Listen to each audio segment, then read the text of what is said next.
Hey y'all, we're Brandon and Megan Giggling, and we give real talk and real solutions to help you get from where you are to where you want to be. Whether you are on step one or years into your own personal growth journey, we've got the tools you need to level up. So if you want to stop making excuses, start taking action, and grow into the person you are meant to be, then pop in your headphones and let's do this. You ready? This is the Fools in Love podcast.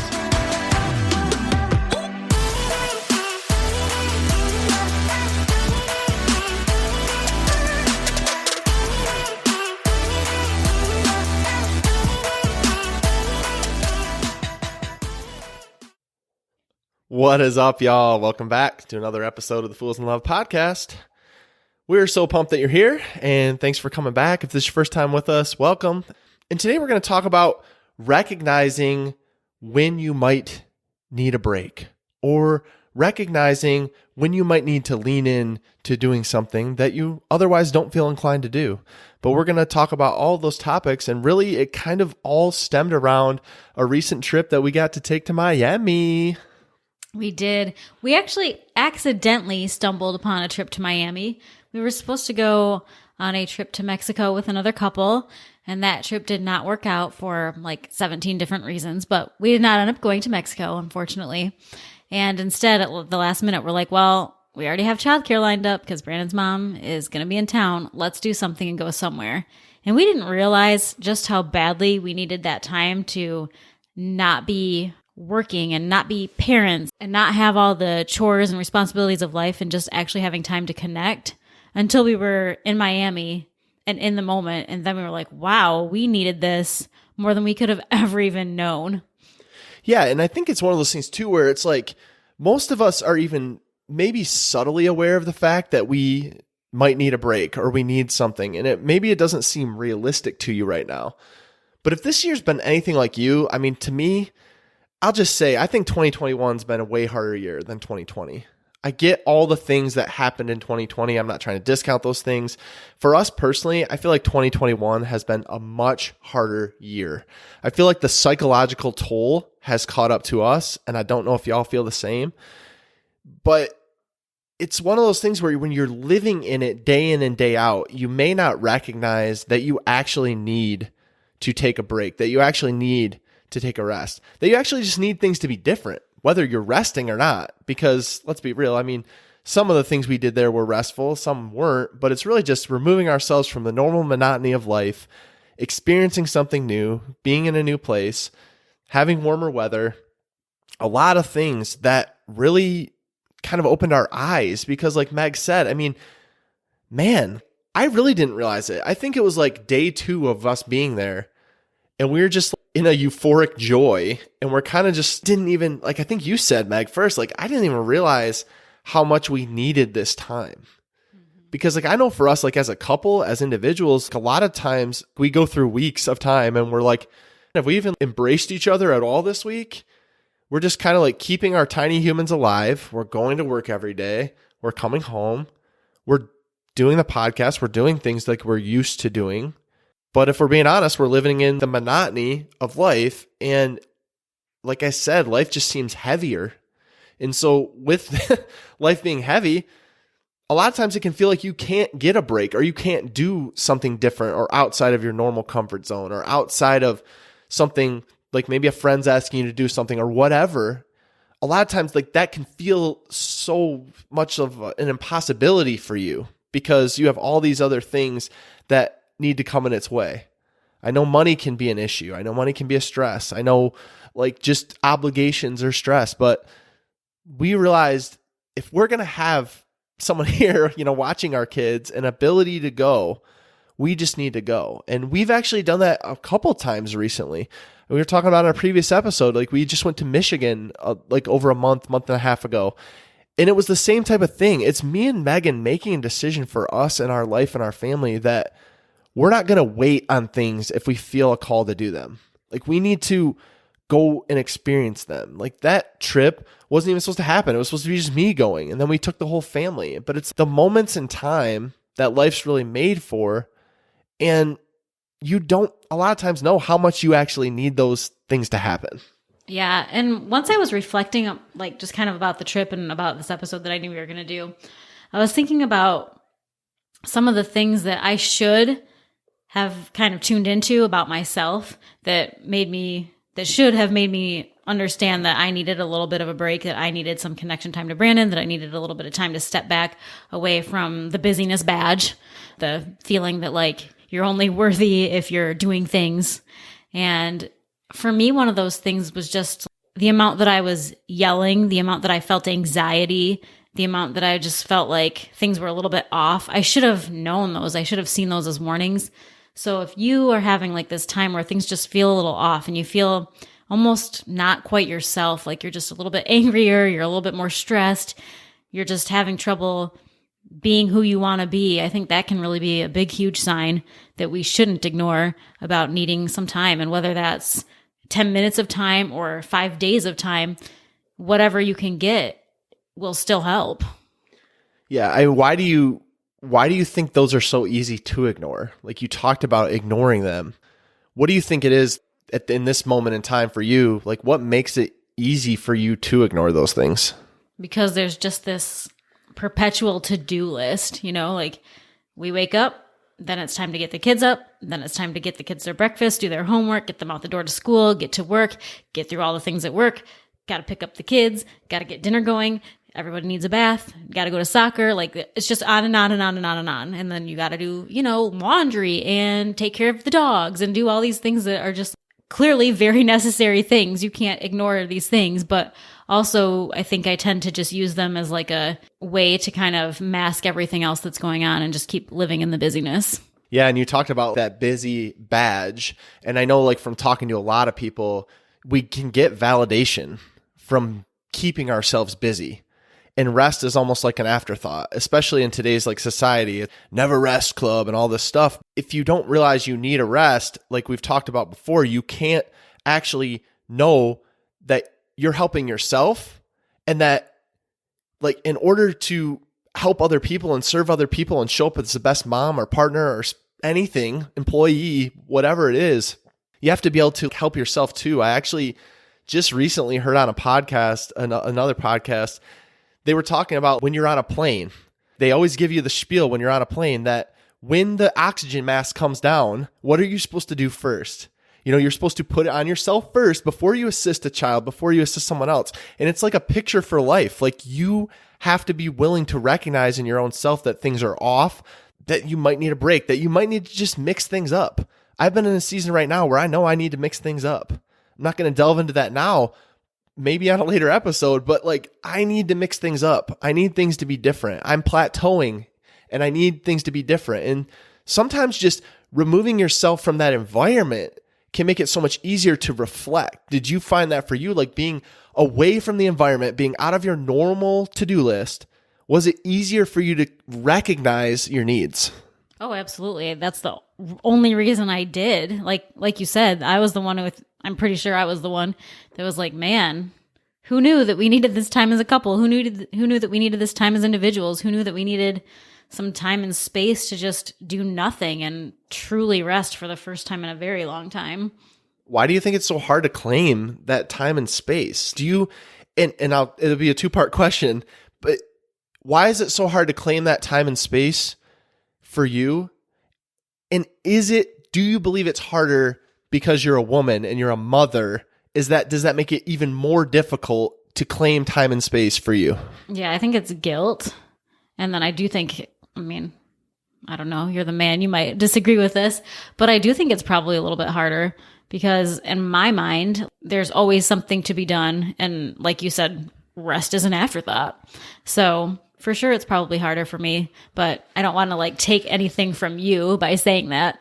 No, that's the reason I posed the question. I think for a lot of our women listeners out there, they can identify with this because I can be real. I don't think you're taking anything away from me. I appreciate that. But also, like, I don't have an anxiety or a to-do list or things in my mind that are constantly ongoing when it's in regards to our kids. That doesn't mean that I'm not actively involved and not sharing the responsibility with you, but I don't carry the burden of being the person that needs to remember certain things. Or like, I even know at work at our company, like I there's certain responsibilities that I have that I hold closer than you. And then like, I know like it's something that weighs on you more. It's almost like you're the mom of the office too. It just is. And we joke about it. Mama Meg. It's important to identify why it is, because I think if you don't identify the obstacles for why you're not doing whatever the thing is you're doing, then you can't really get to the root of the problem, why you're in the place that you are. Because for me, and I've said this to you recently, I just feel like, where am I going to carve out the time to do that? Whatever that thing is, taking that trip, doing different things that we want to do in our business. I want to do them. I know they're the things we need to do. We were in a meeting recently and I'm like, I know we need to do this, this, this, and this, but why haven't I done them? And when I look at it, I think because I can't identify the time and space to allow that to happen. And I can't see it as a practicality for when that's going to be. And you told me, and please touch on this, but you're like, B, if you want to do these things, you have to sacrifice. You have to find time to, one, prioritize, and two, sacrifice other things to allow that to happen. Can you speak to that? Well, okay. So here's the thing. When we were talking the other day, we were talking almost in direct opposition to this conversation, because my comment to you was, well, Bran, yes, if you want the time to get things done, then you do have to sacrifice some of the downtime. But I think that's the key, right? I think that our tendency, me and you at least, is our tendency to go extreme either way. We'll either be like, you know what, we deserve this time and we're not doing a dang thing.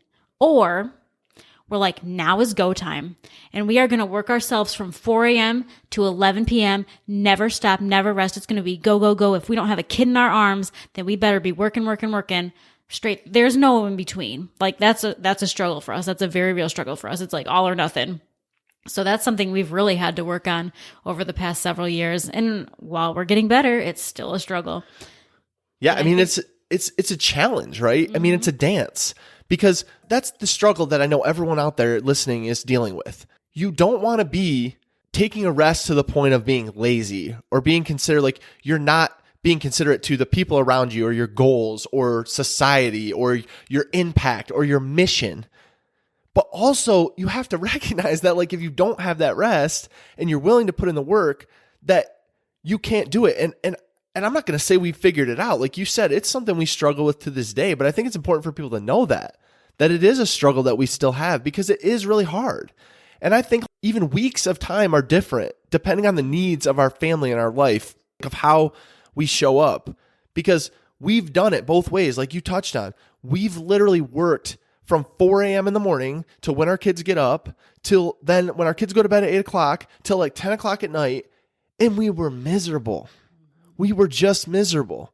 But then on the other side of that, we're like, well, this is my leisure time. You know, I'm working 40 plus hours a week and this is my time to rest and this is my time. And it's a balance of time though. Well, like I told you, when was it? Yesterday, I guess. I was basically like, yeah, there might be a day that we do need to work till 9, 10 o'clock at night. But what we shouldn't do is fall into the trap of making that Sunday through Saturday. And that's where our struggle really becomes, is like, okay, so it's okay. Like we should work towards our goals. We should do the things that we need to do. But also there has to be a time when we're not working on those things too. A time for connection, a time for each other, a time for the family, a time for the chores. I mean, you know, at some point real life kicks in and you have to do these things. And you also have to find time to not want to freaking kill yourself because you're so miserable, because you just go all the time and you never have 1 second to not just relax, but even like pee by yourself. Like there's times when I'm just like, if I could just have like 5 minutes alone in the freaking bathroom, that'd be great. Thanks. Like, and I won't. Mm-hmm. Yeah. The hardest part is I know all the things that we're talking about are true, but I know that it's me. Like I'm the problem and the solution. I mean, I can only, I say it nonstop and I know it's true, but it's so hard to kind of delve into, because you almost have to prioritize different things at different times, and you have to know like what you need. But in this case, like with our Miami trip, I didn't even know that I needed it. I mean, I knew I needed it, for example. I mean, I shouldn't say I didn't know I needed it. I knew I needed it. I just didn't know how badly I needed it, because every day that went by, it was life-giving. And it wasn't just that we weren't with our kids. I feel like even if our kids were there, it would have been something where we could do it. And it just was so amazing. And I think if we just gave ourselves more time to think and think about what we need and think about what we need in that moment. And I know it's difficult, and I know it's not a possibility for everyone to take a trip for however many days. But could you steal away pockets of time throughout a day, or even one moment throughout a day, where you could think and reflect? I think something we've done this week, whether you call it healthy or unhealthy, is we've been able to vent to each other. But in that process, we were able to let out our true feelings. And with letting out our true feelings, I even remember you saying, like, I already feel a little bit better. Even 5 minutes in the conversation, I feel a little bit better because I can identify more of what I need and what I'm feeling. And then I can not even talk you through it, just talk to you about it. And you can feel like another human being know that, like, what you need. But we talked about this too. Like, you can also look in the mirror and talk to yourself and talk about what you need for you. But not if you don't ever give yourself time out of the busyness of every day to recognize the fact that you might need those things. So what's it for you? How do you recognize when you need those things? Like, what kind of things change in your life, or what do you notice about yourself? I start feeling so much more anxious and depressed and angry and grumpy and just overall uneasy about where I'm at. The pull for me is into negativity. It's into like a bad space, but I can't necessarily pinpoint what it is. But old things come back up for me. Like old things that used to bother me become a bother again. Things that I've buried away come back into light. But then I have that uneasy feeling because I don't want to delve into the past, for one, and I don't want to think into the future. And so I just sit in a level of discomfort that I don't think is valuable if you don't give yourself time to think about why you're in that place. And what I mean by that is, if you're just sitting in like a miserable place, but you're not willing to reflect on why you're there, that discomfort isn't serving you the way that discomfort should. Like, we're like, live in your discomfort, lean into discomfort and get out of your comfort zone. That's great. But not if you're not willing to reflect and try to progress and take action forward. And see, if I'm sitting on my hands in a place of not taking action, that's when I feel miserable and grumpy, and I go into bad habits of like bad eating, or like wanting to have a drink more, or just wanting to veg out more. When I do that, I know that I'm kicking into old Brandon habits, that I'm kicking into the fact that there's something I need to identify here, that I need to identify for myself, and maybe I need to talk to someone about, to bring it to light so that I can know what steps moving forward need to be, and set some practical, tangible steps from that point to make myself feel like I'm doing something about it, rather than just being like, every day is going to be like this forever, because that's a really bad place to be. And I've been there plenty of times. Mm-hmm. So how do we start to get past the every day is going to feel like this forever? Like, how do we make the time? How do we change those feelings and start to make progress towards a better balance? Not that you can never truly achieve balance, but how do we move past it and kind of get into a better groove? Well, you hit the nail on the head. You have to change. If you want to change, you have to change. Mm-hmm. You have to change things up. You have to change your routine up. This could be as simple as like taking a walk every day, or as hard as cutting some people out of your life, or changing that job, or doing something huge and big. But I think we get stuck on the fact that it needs to be big, and sometimes it doesn't. Sometimes it can just be introducing things that you know are healthy and good for you into your life. A lot of us know what that is. I know for me what those things are. I know, like, getting outside and like running and exercising and working out and eating a little healthier and spending quality time with you and my kids, going to the park, like little things. I know those things help and serve me, but life has a way of like getting in the way of that, doesn't it? I mean, I know you feel that. Like you mentioned earlier, just feeling that guilt, and I feel it both ways. Don't you? Like, you feel guilty if you're taking too much time to just be with your kids. As crazy as that sounds, you feel guilty about it. And then you also feel guilty if you're doing too much on the work side and you're not giving enough time to family. And like you said, there is no perfect balance. But if you don't get real with your feelings and try to change that up, you're always going to constantly feel like you're living in that monotony. Yeah, I know that last night, randomly, we do not do this. Guys, we do not do this. Last night, as we were picking up the kids, we're like, because this week we're picking up the kids together because the kids are actually in the same place for once, which makes it kind of cool. But anyway, we were picking up the kids and we were like, you know what? Let's just not go home right now. And instead of going home and doing the usual routine, let's take the kids to the park. And so we did. And they were so floored by the fact that we were going to leave school and go to the park because, like I said, it's just not something we typically do. But it felt so good to just be in that rest mode, just be in a mode where it doesn't have to be like this rush home, rush to get dinner done, rush around to do all the things, and instead just take time for the four of us.